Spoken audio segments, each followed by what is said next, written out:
Suicide Squad Kill the Justice League's Battle Pass can be finished in a lowly measly 1,500 missions. Now, it's one thing if a game has a lot of content or is so dynamic that it stays fun, okay? That's okay. That's okay. And if you have a long battle pass, whatever, okay? I can understand that. But when you have no content, like at all, and you have a battle pass that takes well over 100, more like probably 200 hours to complete, it just makes me question whether the people that made these balancing decisions even played their own game. You see, Paul Tassi and the team over at Forbes did a little bit of math, okay? It is 1,000 Battle Pass XP to get through one rank of the Battle Pass. This is separate from season rank and the thing you have to grind for the Joker. That's right. They have like 3 different passes and levels that you have to grind. So, and separate from character XP. Yeah, it's they're like, oh, people love battle passes, let's just put 4 of them in the game. The issue here is that there are just a few ways to earn a battle pass XP, and the ones that do exist are just absolutely absurd. You get 50 battle pass XP for completing any mission in the game, ranging from incursions to the side missions found around the map. If you were to just play the game normally and try to complete it using missions alone, it would take 1,500 missions to reach 7,500 XP. At 5 minutes a mission, that's 125 hours. But that's not including traversal time, or loading, or time in menus, replacing equipment, whatever. Doesn't count any of that. It's probably closer to 200 hours in total. And I'm a pretty avid player. I have 80 hours in the entire game since launch. And they're guessing it would take 200 hours to finish the Battle Pass without paying for it. That's insane. That's insane. So there are 3 daily bounties that award 350 Battle Pass XP each. Doing those, it would take you 71 days of locking in every day to do those. You can get 500 XP by shooting a bunch of drones around the map every single day, but straight farming that takes 20 to 30 minutes since spawn rates are poor and the system often breaks and resets your streak, or it can even skip days. The best farm players have found is hunting down rare red material spewing alien enemies around the map that give 50 XP each. You can make a loop and farm those for fast XP, though it is quite possibly the most mind-numbing thing I've ever done in the game, and I couldn't last more than a few cycles. Despite a few methods here, the grind is unbearable. I'm writing this as what I have to assume is the last journalist covering this game in order to see if I can spark a change at Rocksteady, who is shockingly slow with fixing things like this.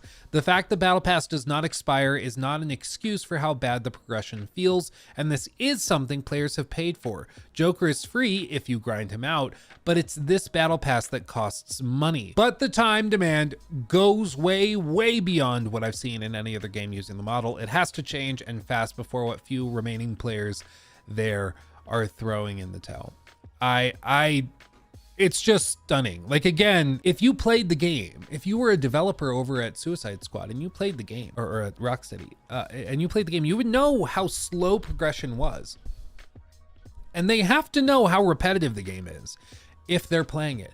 I'm half convinced that they don't play their own damn game. I'm half convinced that they've been working on this so long that they aren't doing like the leveling, the grinding. They just put it in here, they set the dials and are like, yeah, that's probably good. We'll go with that. Like, how else do you explain that they have 200 hours of grind of some of the most menial, mind-numbing, monotonous garbage, and they act like this is a flood of content that players should be super stoked about? It's crazy. It's absolutely crazy. And it's also compounded by the fact that there are other problems going on within the game as well, such as the fact that hackers have actually been able to break into the game and play as other characters that aren't released yet. Apparently, the top player on the game's leaderboard has access to Deathstroke, who isn't, I think he's supposed to come like season 3 or 4. Like, he's supposed to come towards the end of this year, early next year. Like, what? It appears the live service shooter, blah, blah, blah. Okay. As reported by IGN, one hacker discovered how to play as Deathstroke, one of the 4 characters developer Rocksteady Studios teased for an upcoming Suicide Squad season. The hacker is allegedly the top player on the game's leaderboard, so anyone who logs in and checks the rankings should be able to see them. There were images floating around of this, though no character model was on display, just Deathstroke's name and logo. There were also unreleased skins for the Joker and King Shark that folks have somehow accessed, all of which began circulating on Reddit and X on April 4th. not long after the assets were removed, with folks believing Warner Brothers Games was behind the strikes. Miller Ross, who's one of the data miners that's done a lot of coverage of this game, found all sorts of stuff about it and has been very accurate with it, said, quote, "I'm not even kidding, but I wish I was. Warner Brothers Games just sent Trix a DMCA claim over this off-screen photo of Suicide Squad Kill the Justice League's in-game leaderboard. They will literally spend time stalking Twitter for leaks, more time stalking Twitter for leaks than banning hackers, incompetent twats. This is why your game is dying. Instead of fixing the bugs and the hacks and banning the hacker, he's apparently like still in the game, and but they are going out and DMCA striking people doing this. It's crazy. It's just insane. Like, but this out of touch approach is why it's collapsing. I mean, it's just, even if you enjoyed the game, I don't know how you can overlook some of this stuff. Like, it's just stunning. It's stunning. And that's why I think, like, initially I thought 6 months ago, a year ago, that Suicide Squad was going to be a story of a game that was like a live service game. Maybe did okay. Maybe it found a bit of an audience, but it didn't make a ton of money and they shut it down a year later, whatever. I don't think any of us expected it to be a tale of just brazen incompetence and baffling mediocrity. Like, it's just amazing. Every part of it's stunning. But that's what it is at this point. There's nothing else you can say about it. It's just baffling. You know, even other games that don't live up to the hype, you know, whether you might look at, like, say, a Starfield or maybe even an Anthem or something. You get the end product and you're like, I can see what they were trying to do here. Like, I get it. Like, Starfield, it's a game restrained by its ambition. Like, it was trying to do so much that it just didn't do anything well. And they bit off way more than they can chew. And as a result, like, everything just didn't click together very well. Anthem, also trying to do something crazy ambitious, trying to do this wild new IP within a big universe. And those first trailers were super epic and everything. But you can tell by the time the game launched, it just hadn't come together. They were just too ambitious with it. With this, there's not even signs of ambition. Like, I genuinely don't know what they've been doing for 7 years. There's so little content here. There's so little stuff here. And even now, when the problems are clearly outlined in front of them, what they can fix is clearly stated. It's in a checklist. Like, okay, more varied missions, add in some more varied enemies and people that you can fight. And then, you know, the game immediately goes up probably 2 points on Metacritic. But they can't even do that. And they won't even acknowledge it. I mean, that's the thing that's really frustrating for me, is that they won't even acknowledge it. They pretend, and all of their social media postings are acting like everything's fine. And I have no sympathy for that. If you're just going to stick your head in the dirt and pretend like everything's hunky-dory while everything's burning around you, like, what are we going to do? Luke, this is just a product mismanagement and poor inspiration. I mean, the premise was rough. I think the game's directors are also majorly to blame, but beyond everything else, I just genuinely, I don't know how they could be playing the game and still doing the stuff that they're doing and putting the content out that they're putting out, balancing the battle pass as they're balancing it. I don't know if they're even playing their own game, because at least, like, Helldivers will do stuff and you're like, okay, you can tell that they put this in and the way that they did it is really cool because they play their own game. And they're like, okay, yeah, you know what would be awesome is if you're just doing this mission and then you look over the hill and there's this giant AT-AT walking, and like it's a portable bunker basically for the automatons, and that just comes out of nowhere and it's super, super cool. It's a super novel idea, super interesting. They don't even announce it in the patch notes. They just do it because it's awesome and badass, and it's way cooler that way. Meanwhile, Rocksteady's like, yeah, let's balance this battle pass so that it takes 200 hours to complete so that we can say we have 200 hours of content when that's not how that works. You know, it's like, yes, I need to stretch my game's runtime to 100 hours. So what I'm going to do is I'm going to have an hour of content and then a loading screen that takes 99 hours to complete, because that's the same thing, right? That's fine. Yeah, I'm going to keep talking about Suicide Squad as long as there's stuff to talk about, because it's just, at this point, it's like a car crash you can't look away from.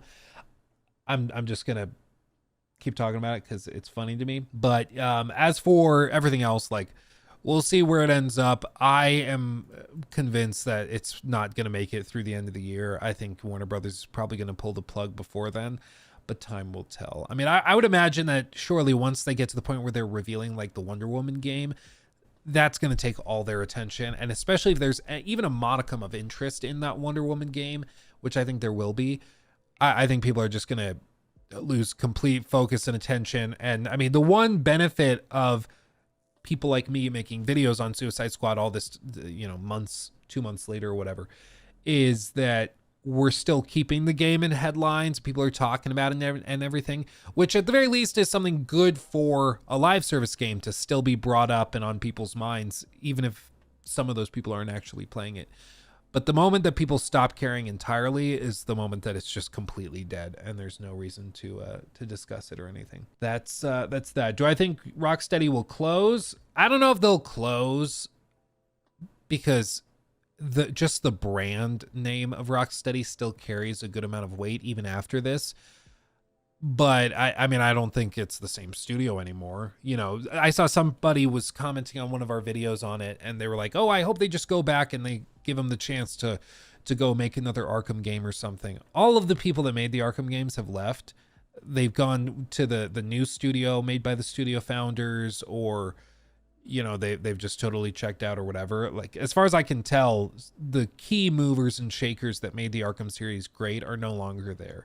So at this point, it's just a live service studio, and it seems like they're a really bad live service studio at that. So they might try another live service game, or they might do the thing that happened to the Days Gone crew over at Sony Bend, and they might turn into like a support studio for other Warner Brothers games, but time will tell. What's the new studio the founders went to working on?